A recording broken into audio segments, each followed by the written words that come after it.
রাতের আঁধার নামলে এই গাজা উপত্যকার আকাশ কেঁপে ওঠে আগুনের আলোয়। বিস্ফোরণ, গর্জন আর ধোঁয়ার ভেতর দিয়ে শোনা যায় ফিলিস্তিনি প্রতিরোধ যোদ্ধাদের প্রতিশোধের গান। যেন মৃত্যুর ভেতর দিয়ে জন্ম নিচ্ছে নতুন প্রতিরোধের শক্তি। ধ্বংসস্তূপের ভেতর থেকেও লড়াই। ইসরায়েলের বিমান হামলায় খান ইউনিসের দক্ষিণাঞ্চল ধ্বংসস্তূপে পরিণত হয়েছে, তবু থেমে নেই প্রতিরোধ। হামাসের সামরিক শাখা আল কাসম ব্রিগেড জানায় তাদের যোদ্ধারা ইসরায়েলি সেনাদের একটি ছাউনিতে অতর্কিত হামলা চালিয়েছে। মর্টার, ট্যাঙ্ক বিধ্বংসী গোলা, এমনকি হাতে তৈরি বিস্ফোরক দিয়েও তারা প্রতিরোধ গড়ে তুলছে। ফিলিস্তিনি ইসলামিক জিহাদের সামরিক শাখা আল কুদস ব্রিগেড একটি ফুটেজ প্রকাশ করেছে, যেখানে দেখা যায় যৌথভাবে ইসরায়েলি একটি সাঁজোয়া যানকে বিধ্বস্ত করছে তারা। ছোট ছোট প্লাটুন, হাতে সীমিত অস্ত্র, তবুও ভয়ঙ্কর বার্তা দিচ্ছে বিশ্বের অন্যতম শক্তিশালী সেনাবাহিনীকে। প্রতিরোধের গল্পের আড়ালে গণহত্যার পরিসংখ্যান। যখন এসব প্রতিরোধের খবর আসে, তখনই ভেসে আসে ভয়াবহ এক বাস্তবতা। ইসরায়েলের সেনাবাহিনীর নিজস্ব গোয়েন্দা তথ্যই জানাচ্ছে, গাজা উপত্যকায় হামলায় নিহত 6 ফিলিস্তিনের মধ্যে 5 জনই বেসামরিক মানুষ। এক যৌথ অনুসন্ধান প্রতিবেদনে এই তথ্য উঠে এসেছে। ইসরায়েলের +972 ম্যাগাজিন এর হিব্রু ভাষার সহযোগী প্রকাশনা লোকাল কল ও প্রভাবশালী ব্রিটিশ পত্রিকা দ্য গার্ডিয়ান যৌথভাবে ওই অনুসন্ধান প্রতিবেদন তৈরি করেছে। প্রতিবেদনে বলা হয়, এবছরের মে মাস পর্যন্ত ইসরায়েলি সেনাবাহিনীর গোপন গোয়েন্দা তথ্য ভাণ্ডারে নাম পরিচয় সহ 8,900 জন হামাস ও ফিলিস্তিনি ইসলামিক জিহাদ PIJ যোদ্ধাকে নিহত বা সম্ভাব্য নিহত হিসেবে তালিকাভুক্ত করা হয়েছে। গাজার স্বাস্থ্য মন্ত্রণালয়ের হিসাবে অবরুদ্ধ উপত্যকায় এতদিনে নিহত হয়েছে প্রায় 53,000 মানুষ। গোপন নথি অনুযায়ী মাত্র 17% ছিলেন যোদ্ধা, বাকি 83%ই সাধারণ বেসামরিক মানুষ, শিশু, নারী, বৃদ্ধ। তুলনা টানা হচ্ছে সিরিয়া ও সুদানের গৃহযুদ্ধের সঙ্গে, কিন্তু গবেষকরা বলছেন সেখানকার গণহত্যার চেয়েও গাজায় মৃত্যু ভয়াবহ। গার্ডিয়ানের হাতে আসা নথি দেখায়, মাত্র কয়েক মাসে ইসরায়েল যা করেছে তা ইতিহাসের ভয়ঙ্করতম গণহত্যাগুলোর একটিতে রূপ নিচ্ছে। চোখ বন্ধ করুন। ধ্বংস হয়ে যাওয়া খান ইউনিসের রাস্তায় ধুলো আর ধোঁয়া উঠছে। ভেঙে পড়া ঘরের ইটের ফাঁক দিয়ে বেরিয়ে আসছে ক্লান্ত, ক্ষুধার্ত কিছু তরুণ যোদ্ধা। তাদের কাঁধে মর্টার, হাতে IED। দূরে ইসরায়েলি ট্যাঙ্ক অগ্রসর হচ্ছে। হঠাৎ বজ্রের মতো শব্দে আকাশ কাঁপিয়ে ওঠে বিস্ফোরণ। ট্যাঙ্ক থেমে যায়। ধোঁয়ার আড়ালে শোনা যায় স্লোগান, প্রতিরোধের জয় হোক। এই দৃশ্যই আজকের গাজা, যেখানে মৃত্যুর ছায়া থেকেও প্রতিরোধের আগুন জ্বলছে। আল কাসাম ও আল কুদসের যোদ্ধারা বারবার প্রমাণ করছে, যুদ্ধ শুধু অস্ত্রের নয়, বরং ইচ্ছা শক্তিরও। শত্রুর অত্যাধুনিক ট্যাঙ্ক, ড্রোন বা বিমান প্রতিরোধ করা সহজ নয়, তবুও প্রতিটি হামলার ভেতর দিয়ে তারা বিশ্বকে মনে করিয়ে দিচ্ছে, গাজা হার মানে না।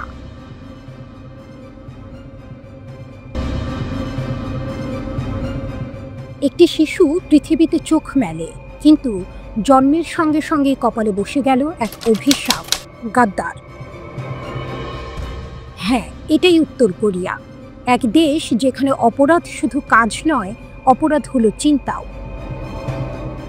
এখানে নির্বাচন হয়, কিন্তু ভোট কেবল একটি, একই নাম, একই পরিবার, না দিলে কারাগার। সংসদও আছে, কিন্তু তার কাজ কেবল সিলমারা। এ যেন এক নাটক, যেখানে চরিত্র বদলায় না, শুধু প্রজন্ম পাল্টায়। টেলিভিশনে মাত্র একটি চ্যানেল, সিনেমা নেই, ড্রামা নেই, গান নেই, শুধু প্রচার, শুধু বন্দনা। কারো চোখ যদি গোপনে দক্ষিণ কোরিয়ার কোনো ড্রামায় পড়ে যায়, তাহলে তার জীবন শেষ। এখানে স্কুল মানে ইতিহাস নয়, শিক্ষা নয়। এখানে স্কুল মানে মুখস্থ, কিম ইল সুং, কিম জং ইল, কিম জং উনের গল্প। এমনকি ভুল করলে তকমা, গাদ্দার। সবচেয়ে ভীতিকর আইন হলো 3 প্রজন্মের শাস্তি। একজন রাষ্ট্রবিরোধী হলে তার সন্তান, এমনকি নাতি নাতনিও শাস্তি পায়। অর্থাৎ অপরাধ জন্ম নেয় রক্তের ভেতরে। এখানে স্বাধীনতা নেই। কোন পোশাক পরবেন, কোন হেয়ারস্টাইল করবেন, কোন খাবার খাবেন, সব সরকার ঠিক করে দেয়। জিন্স, রং করা চুল, এমনকি হটডগ খাওয়াও নিষিদ্ধ। সাইকেল চালাতে হলে চাই রেজিস্ট্রেশন, চাই নম্বর প্লেট।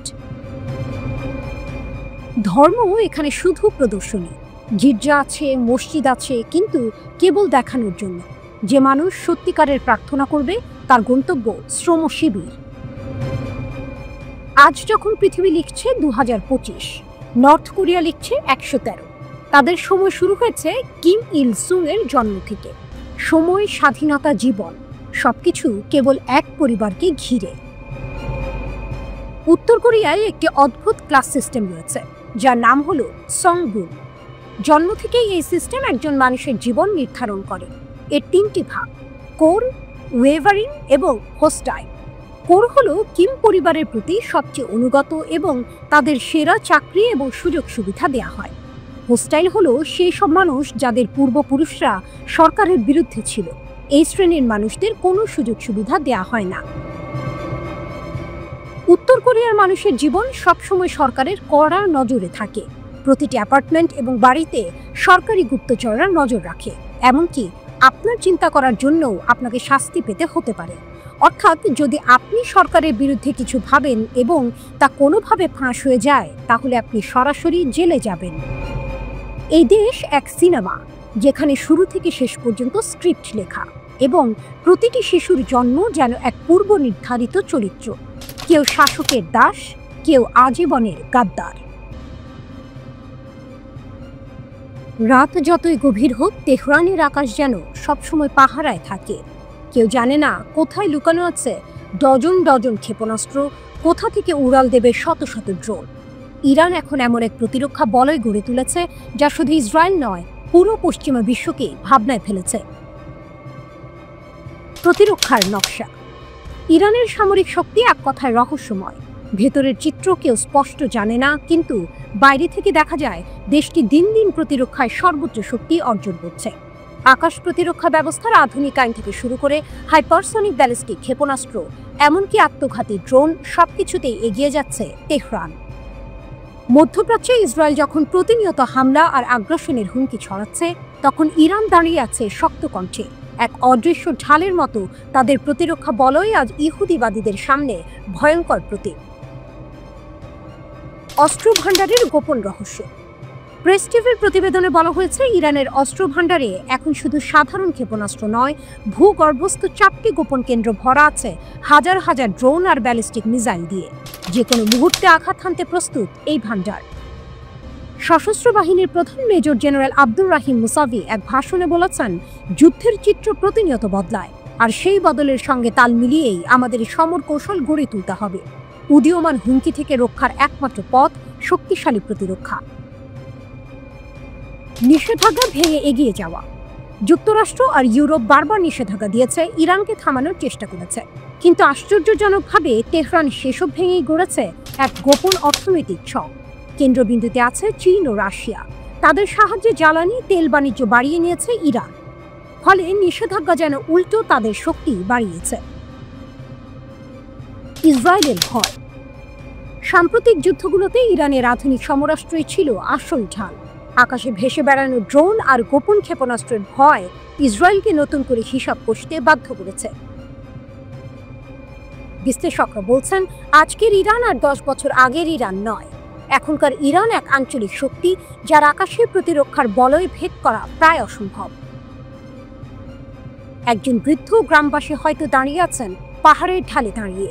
দূরে আকাশে ইরানি ড্রোনের গুনগুন শব্দ শোনা যাচ্ছে। তিনি মৃদু হাসি দিয়ে বলেন, আমাদের সন্তানরা এখন জানে আকাশে শত্রু ছায়া যত বড় হোক না কেন, আমাদের প্রতিরোধ আরো বড়। এটাই আজকের ইরান। যুদ্ধ নয়, বরং যুদ্ধের প্রস্তুতি তাদের সবচেয়ে বড় শক্তি। আকাশে লুকোনো রহস্যময় ভাণ্ডার, ভূগর্ভে গোপন ক্ষেপণাস্ত্র আর কূটনীতিকে শক্ত জোট, সব মিলে ইরান হয়ে উঠেছে এমন এক প্রতিরোধ শক্তি যা ভেঙে পড়া সহজ নয়।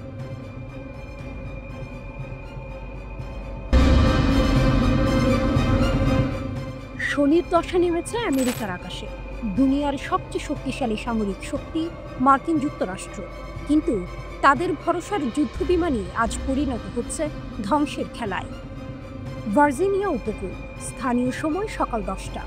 স্ট্রাইক ফাইটার স্কোয়াড্রন 83 এর এক পাইলট নিয়মিত প্রশিক্ষণ ফ্লাইটে ছিলেন। হঠাৎ নিয়ন্ত্রণ হারালেন বিমানের। মাত্র কয়েক সেকেন্ডের মধ্যেই মার্কিন নৌবাহিনীর গর্ব FA-18E সুপার হর্নেট আছড়ে পড়ল সমুদ্রে। বাংলাদেশি টাকায় যার দাম প্রায় 820 কোটি, সে বিমান এখন সমুদ্রের অন্ধকারে। পাইলট ইজেক্ট করে প্রাণ বাঁচালেও যুদ্ধ বিমানটি এখনো উদ্ধার করা যায়নি। নিউ ইয়র্ক পোস্টের খবরে বলা হয়েছে, $67 মিলিয়ন মূল্যের যুদ্ধ বিমান সমুদ্রে ডুবে যাওয়ার পর নৌবাহিনীর পাইলটকে উদ্ধার করা হয়।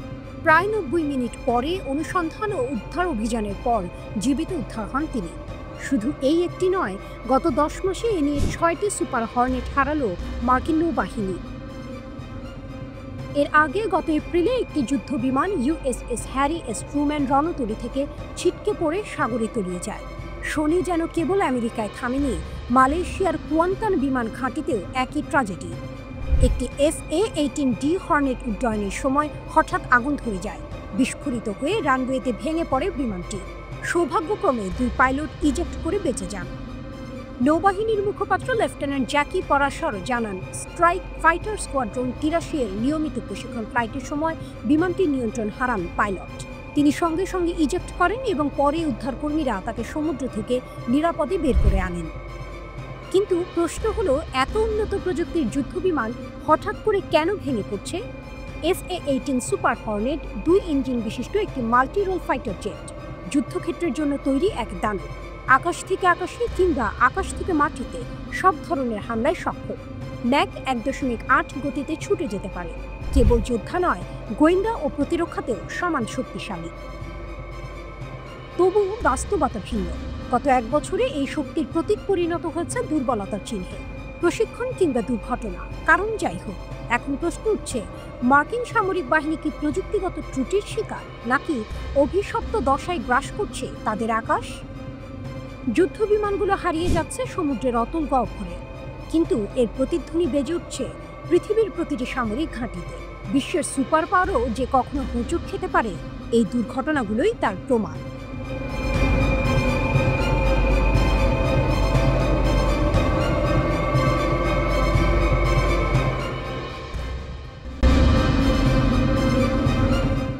রাত গভীর। রামাল্লার পূর্বে ছোট্ট গ্রাম আল মুঘাইর নিস্তব্ধতায় ডুবেছিল। হঠাৎই সেই নীরবতা ভেঙে এলো সংঘর্ষের শব্দে। এক তরুণ ফিলিস্তিনি প্রতিরোধ যোদ্ধা এগিয়ে গেছেন বসতির দিকে, হাতে ছোট্ট একটি পিস্তল। কিন্তু ভাগ্য যেন তাকে ধোঁকা দিল। অস্ত্র কাজ করল না, গুলি বের হলো না। সাধারণত এমন মুহূর্তে ভয় মানুষকে থামিয়ে দেয়, কিন্তু তিনি থামেননি। খালি হাতে ঝাঁপিয়ে পড়লেন। ধস্তাধস্তিতে এক ইসরায়েলি বসতি গুরুতর আহত হল, আর সেই যোদ্ধা অন্ধকারের আড়ালে মিলিয়ে গেলেন নিরাপদে। এই ঘটনায় রাতারাতি আলোড়ন তুলল সামাজিক যোগাযোগ মাধ্যমে। ফিলিস্তিনিরা একে বলছে সাহসের প্রতীক। তাদের চোখে এটি কেবল একজনের হামলা নয়, বরং দমন পীড়নের বিরুদ্ধে প্রতিরোধের নতুন রূপ। ভোরে গাজা থেকে বিবৃতি দিল হামাস। তারা ঘোষণা করল, এটি এক ব্যক্তির উদ্যোগ নয়, এটি একটি ন্যায়সঙ্গত লড়াই। তাদের ভাষায় অস্ত্র থেমে যেতে পারে, কিন্তু প্রতিরোধ থামে না। 22, 23 ও 24 আগস্ট এই 3 দিনকে তারা ঘোষণা করল প্রতিরোধের নতুন অধ্যায় হিসেবে। শুধু মিছিল নয়, প্রতিটি সংঘর্ষের কেন্দ্রে আরও শক্ত প্রতিরোধ গড়ে তুলতে তারা জনগণকে আহ্বান জানালো। হামাসের বিবৃতিতে আল মুঘাইরের তরুণ যোদ্ধার প্রশংসা করে বলা হয়, অস্ত্র ব্যর্থ হলেও তিনি আঘাত করতে দ্বিধা করেননি। তাদের মতে এটাই ফিলিস্তিনি জনগণের সাহসের প্রতিচ্ছবি। বার্তাটি স্পষ্ট, দখলদার কখনোই নিরাপদ নয়। ঘটনার পর আহত ইসরায়েলি বসতিকে দ্রুত হাসপাতালে নেওয়া হয়। ইসরায়েলি গণমাধ্যম জানায় তার অবস্থা গুরুতর। সেনারা গ্রাম ঘিরে ফেললেও হামলাকারীকে খুঁজে পায়নি। এই ব্যর্থতা ইসরায়েলি নিরাপত্তা ব্যবস্থার দুর্বলতা নিয়ে প্রশ্ন তুলেছে। অন্যদিকে ফিলিস্তিনি গ্রামগুলোতে ছড়িয়ে পড়েছে আশাবাদ। অনেকেই বলছে এটি ইসরায়েলি আগ্রাসনের প্রতিদিনের জবাব। সামাজিক মাধ্যমে ছড়িয়ে পড়েছে ছবি ও বার্তা। অস্ত্র থেমে গেলেও প্রতিরোধ থামে না। পশ্চিম তীরে গত কয়েক মাস ধরে ইসরায়েলি সেনাদের অভিযান বেড়েই চলেছে। রাতের অন্ধকারে গ্রামে হানা, বাড়িঘর ভাঙচুর, নারী পুরুষ নির্বিশেষে গ্রেপ্তার, এমনকি বসতি স্থাপনকারীদের আগুন ধরিয়ে দেয়া এখন প্রতিদিনের ঘটনা। হামাস দাবি করছে এই দমন পীড়নই মানুষকে পথে নামাচ্ছে। তারা একে ফ্যাসিবাদী দখলদারদের অপরাধ আখ্যা দিয়ে বলছে, প্রতিটি আঘাতের জবাব মাঠেই দেয়া হবে। আল মুঘাইরের এই ছোট্ট ঘটনা তাই শুধু সংঘর্ষ নয়, এ যেন সংগ্রামের নতুন অধ্যায়। এক তরুণের সাহস বার্তা দিল, স্বাধীনতার পথ রক্তে রঞ্জিত হলেও তা অপ্রতিরোধ্য। স্থানীয় এক বৃদ্ধ সংবাদ মাধ্যমকে বললেন, আমরা প্রতিদিন ভয়ে বাঁচি, কিন্তু আজকের ঘটনার পর মনে হলো আমাদের সন্তানরা ভয়কে জয় করতে শিখেছে। রাজনৈতিক বিশ্লেষকরা বলছেন, এ ধরনের ছোট ছোট আক্রমণ আসলে বড় প্রতিরোধ আন্দোলনের ইঙ্গিত। তাদের আশঙ্কা, হামাস ঘোষিত আগস্টের দিনগুলো ঘনিয়ে এলে পশ্চিম তীর, আল কুদস এমনকি গাজার সীমান্ত জুড়ে সংঘর্ষ আরও বাড়তে পারে। ইতিমধ্যেই ইসরায়েলি বাহিনী টহল জোরদার করেছে, নতুন চেকপোস্ট বসাচ্ছে। কিন্তু প্রতিরোধপন্থীরা বলছে, এভাবে কোনো আন্দোলন থামানো যাবে না।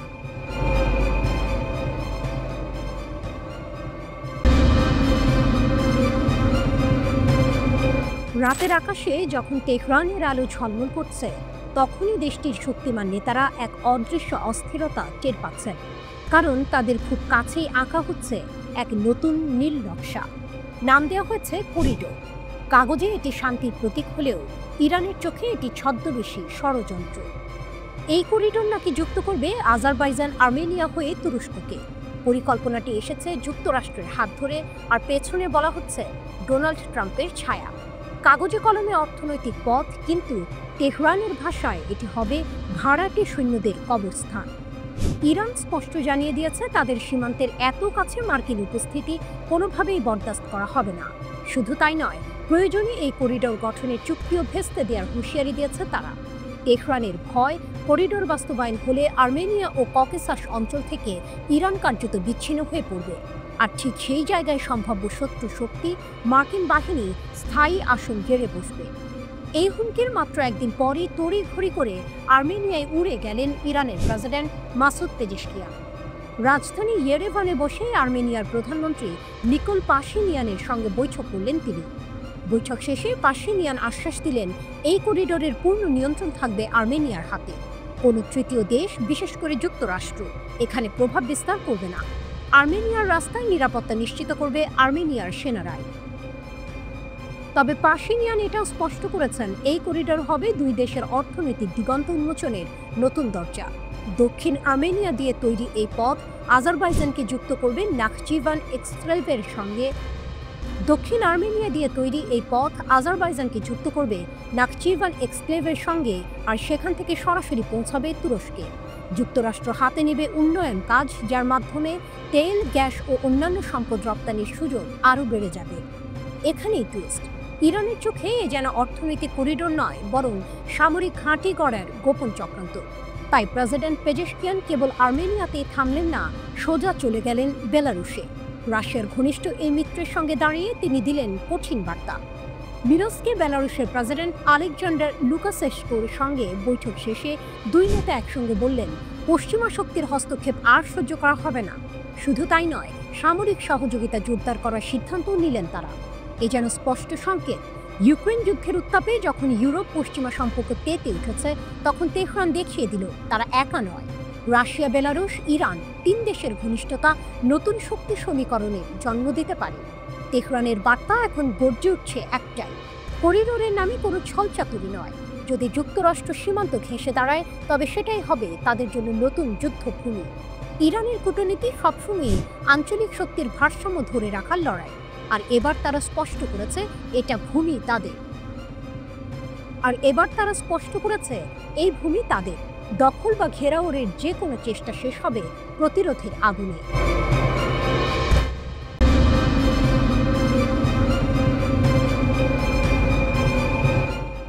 ইরাকের বজ্রকণ্ঠ, আমেরিকার দিন শেষ। রাতের বাগদাদ, টাইগ্রিস নদীর উপর দিয়ে বইছে হালকা বাতাস, কিন্তু সেই প্রশান্তির আড়ালে জ্বলছে ঝড়। 2 দশক ধরে ইরাকের বুকে দাঁড়িয়ে থাকা মার্কিন সেনা ঘাঁটি আইন আল আসাদ আজ যেন অস্থির। কারণ নীরবতা ভেঙে ইরাক এবার মুখ খুলেছে, আর নয় আমেরিকা। 2003 সালে সাদ্দাম সরকারের পতনের পর থেকেই ইরাকে প্রভাব বিস্তার করে যুক্তরাষ্ট্র। সিরিয়া, লেবানন, জর্ডান, মিশর সবখানেই মার্কিন উপস্থিতি, আর ইরাককে বানিয়েছে তাদের সবচেয়ে বড় সামরিক ঘাঁটি। এখান থেকেই চালানো হয়েছে ড্রোন হামলা, বিমান হামলা, এমনকি গোটা মধ্যপ্রাচ্যে তাণ্ডব। এতদিন বাগদাদ চুপ ছিল, কিন্তু এখন আর নয়। ইরাকের প্রতিরোধ সমন্বয় কমিটি তানসিকিয়া ঘোষণা করেছে, দেশের ভূখণ্ডে আর কোনো বিদেশি প্রভাব মেনে নেওয়া হবে না। তাদের ভাষায়, আমেরিকা ও তার সহযোগীরা এই অঞ্চলকে লক্ষ্য বানাতে চায়, কিন্তু সেটি কিছুতেই হতে দেবে না ইরাক। তারা আরও স্পষ্ট করে বলেছে, যুক্তরাষ্ট্র কেবল অসভ্যতার প্রতীক। তাদের প্রতিশ্রুতি মূল্যহীন, পদক্ষেপগুলো আসলে ষড়যন্ত্র ছাড়া আর কিছু নয়। ইরাকের অন্তর্বর্তী প্রধানমন্ত্রীর উপদেষ্টা হোসাইন আলাউই ঘোষণা দেন, আগামী সেপ্টেম্বরে শেষ হবে আন্তর্জাতিক জোটের ২২ বছরের মিশন। আইন আল আসাদ সহ সব মার্কিন ঘাঁটি খালি হবে। শোনা যাচ্ছে কিছু কিছু অঞ্চল থেকে সেনা প্রত্যাহার শুরু হয়েছে, তবে এখনও মার্কিন সেনারা অবস্থান করছে। এ নিয়ে দেশ জুড়ে উত্তেজনা চরমে। ঠিক এমন সময়েই বাগদাদ সফরে গিয়েছিলেন ইরানের শীর্ষ নিরাপত্তা কর্মকর্তা আলী লারিজানি। সেখানে ইরাকের সঙ্গে নতুন এক নিরাপত্তা চুক্তি সই হয়েছে। সীমান্ত রক্ষা ও নিরাপত্তা জোরদারে দুই দেশ একসাথে কাজ করবে বলে প্রতিশ্রুতি দিয়েছে। এটাই আসল মোড়, কারণ ইরাকের এই দৃঢ় অবস্থানের পেছনে রয়েছে ইরানের শক্তির প্রভাব। ইরান শুধু আঞ্চলিক রাজনীতির অংশ নয়, বরং প্রতিরোধের এক প্রতীক। ড্রোন, ক্ষেপণাস্ত্র, সামরিক অভিজ্ঞতা সবকিছু নিয়েই তারা এখন ইসরায়েল ও আমেরিকার বিরুদ্ধে এক অদৃশ্য ঢাল। বাগদাদ জানে, তেহরান পাশে থাকলে যুক্তরাষ্ট্রের আগ্রাসন আর আগের মতো সহজ হবে না। কল্পনা করুন, মধ্যরাতের আইন আল আসাদ ঘাঁটি, আমেরিকার সৈন্যরা ব্যস্ত মালপত্র গুছাতে। দূরে ইরাকি যোদ্ধাদের চোখে ভেসে ওঠে নতুন ভোরের প্রতিশ্রুতি। কেউ কেউ চিৎকার করে বলছে, এবার সার্বভৌমত্ব ফিরছে ইরাকে। টাইগ্রিস নদীর ধারে এক বৃদ্ধ চুপচাপ দাঁড়িয়ে থাকে আকাশের দিকে। তার চোখে ভেসে ওঠে স্মৃতি, যখন আমেরিকার ট্যাঙ্ক ঢুকেছিল বাগদাদে। আজ তিনি হাসেন, ফিসফিস করে বলেন, প্রতিরোধ কখনো মরে না, আমেরিকা যাবে, আমরা থাকব। মধ্যপ্রাচ্যের দৃশ্যপট পাল্টাচ্ছে। ইরাকের গর্জন আর ইরানের শক্তি মিলিয়ে তৈরি হচ্ছে নতুন সমীকরণ। মার্কিন যুক্তরাষ্ট্রের ২ দশকের দাপট এখন কাঁপছে বাগদাদের বজ্রকণ্ঠে। প্রশ্ন একটাই, সেপ্টেম্বরে কি সত্যিই আইন আল আসাদ খালি হবে, নাকি এর পেছনে লুকিয়ে আছে আরও বড় সংঘর্ষের প্রস্তাবনা?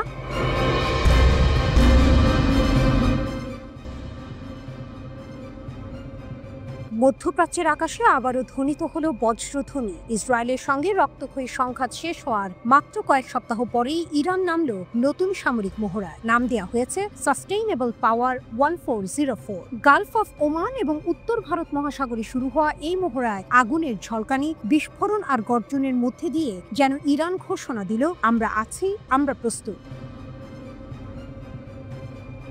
সাম্প্রতিক যুদ্ধে ইসরায়েলের হামলায় ক্ষতিগ্রস্ত হয়েছিল ইরানের পারমাণবিক স্থাপনা আর প্রতিরক্ষা ব্যবস্থা। অনেকেই ভেবেছিল তেহরানের শক্তি ভেঙে পড়েছে, কিন্তু ইতিহাস সাক্ষী, ইরান সবসময় ভস্ম থেকে জেগে ওঠে নতুন শক্তি নিয়ে। আর তাই যুদ্ধোত্তর নীরবতার বদলে এবার দেখা গেল সমুদ্র আর আকাশে ইরানি ক্ষেপণাস্ত্রের গর্জন।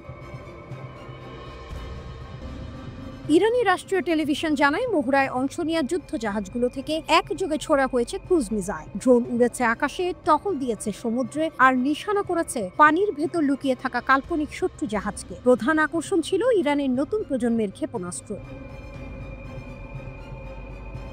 কাদের মাঝারি পাল্লার ক্রুজ ক্ষেপণাস্ত্র উপকূল বা সমুদ্র থেকে ছোড়া যায়, উচ্চ ধ্বংস ক্ষমতা ও নিশানার নিখুঁততায় ভরপুর।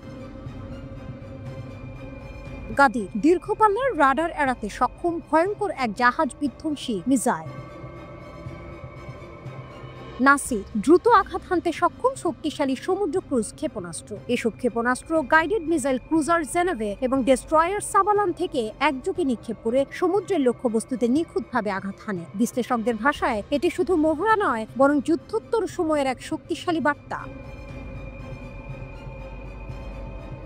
প্রায় 18,000 সদস্য নিয়ে ইরানের নৌবাহিনীর প্রধান ঘাঁটি বান্দার আব্বাসে। এখান থেকেই তারা কাস্পিয়ান সাগর থেকে শুরু করে ভারত মহাসাগর পর্যন্ত টহল দেয়। তবে পারস্য উপসাগর আর হরমুজ প্রণালীর মতো কৌশলগত অঞ্চল নিয়ন্ত্রণ করে ইসলামী রিভলিউশনারি গার্ড। পশ্চিমা জাহাজ আটকানো, মার্কিন নৌবাহিনীকে চাপে ফেলা, এসব কৌশলে এই বাহিনী জুড়ে মেলা ভার।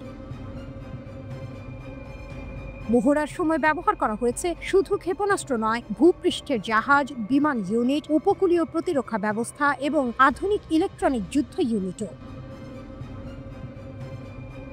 প্রতিরক্ষামন্ত্রী ব্রিগেডিয়ার জেনারেল আজিজ নাসিরজাদে মহড়ার প্রাক্কালে ঘোষণা দেন, আমাদের সেনারা নতুন প্রজন্মের ক্ষেপণাস্ত্রে সজ্জিত, যে কোনো শত্রু যদি এগিয়ে আসে, আমরা প্রস্তুত। ইরানের এই মহড়া তাই কেবল সামরিক অনুশীলন নয়, বরং এক সুস্পষ্ট বার্তা। ইসরায়েল বা আমেরিকা কেউই যদি আঘাত হানতে চায়, তেহরান চুপ থাকবে না। গালফ অফ ওমান থেকে ভারত মহাসাগর পর্যন্ত এখন প্রতিধ্বনিত হচ্ছে একটাই স্লোগান, ইরান প্রস্তুত, ইরান অপ্রতিরোধ্য। এরদোয়ানের ভাঙা স্বপ্ন, F-35 এর দরজায় শক্ত কপাট। আঙ্কারার রাত, প্রেসিডেন্ট ভবনের কাঁচের জানালায় এক ঝলক আলো খেলে যায়। টেবিলে রাখা মার্কিন স্টেট ডিপার্টমেন্টের চিঠি যেন বজ্রাঘাত। প্রেসিডেন্ট রিসেপ তাইয়েপ এরদোয়ান চেয়ারে হেলান দিয়ে চিঠির প্রতিটি লাইন পড়ছেন। স্বপ্ন ছিল একদিন আবারও তুরস্কের আকাশে ওড়াবে বিশ্বের সবচেয়ে আধুনিক যুদ্ধবিমান F-35, কিন্তু আমেরিকা এবার সেই দরজা আরও শক্ত করে বন্ধ করে দিল।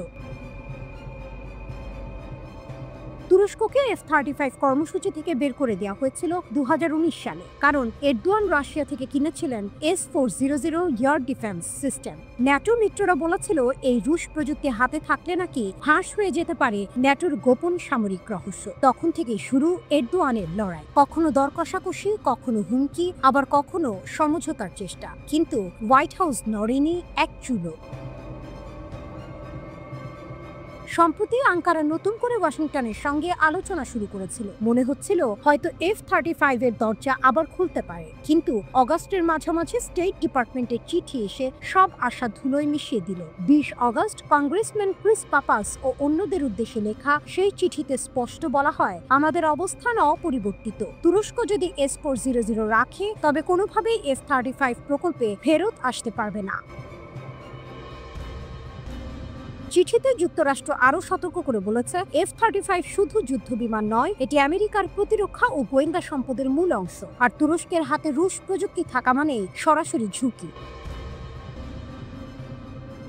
এরদোয়ানের শক্তি ও চাপে ভাঙা অবস্থান। এরদোয়ান অবশ্য সহজে হাল ছাড়ার মানুষ না। তিনি আঙ্কারা থেকে ঘোষণা দিয়েছেন, তুরস্ক অন্যায়ভাবে বের করে দেওয়া হয়েছে, আমরা নেটোর সদস্য, তাই এই কর্মসূচিতে ফেরানো উচিত। তার কথায় দৃঢ়তা আছে, শক্তির বার্তা আছে, কারণ তুরস্ক শুধু এক দেশ নয়, এটি আঞ্চলিক শক্তি। নিজস্ব ড্রোন, যুদ্ধ বিমান, কানকার প্রকল্প, এমনকি সামরিক শিল্পে বিপ্লব, সবই এরদোয়ানের হাত ধরে এগোচ্ছে। আঙ্কারা আজ ভূমধ্য সাগর থেকে ককেসাস পর্যন্ত শক্তির প্রদর্শনী করছে, কিন্তু একই সঙ্গে এরদোয়ানের দ্বিমুখী খেলা, একদিকে রাশিয়ার সঙ্গে অস্ত্র চুক্তি, অন্যদিকে ন্যাটোর ছাতার নিচে নিরাপত্তা চাওয়া, আজ বুমেরাং হয়ে ফিরছে।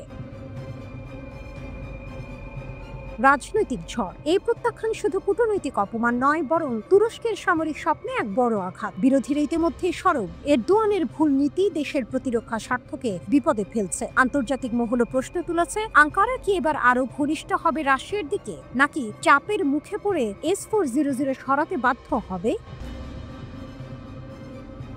ওয়াশিংটনের চিঠি শুধু একটি সিদ্ধান্ত নয়, এটি বার্তা। আমেরিকা আর সহ্য করবে না এরদোয়ানের দ্বিমুখী নীতি। তুরস্কের জন্য এটি অপমানজনক হোক বা না হোক, স্পষ্ট এক বাস্তবতা সামনে দাঁড়িয়েছে। F-35 এর দরজা বন্ধ, আর সেটি খোলার চাবি লুকিয়ে আছে রুশ S-400 এর ভেতরে।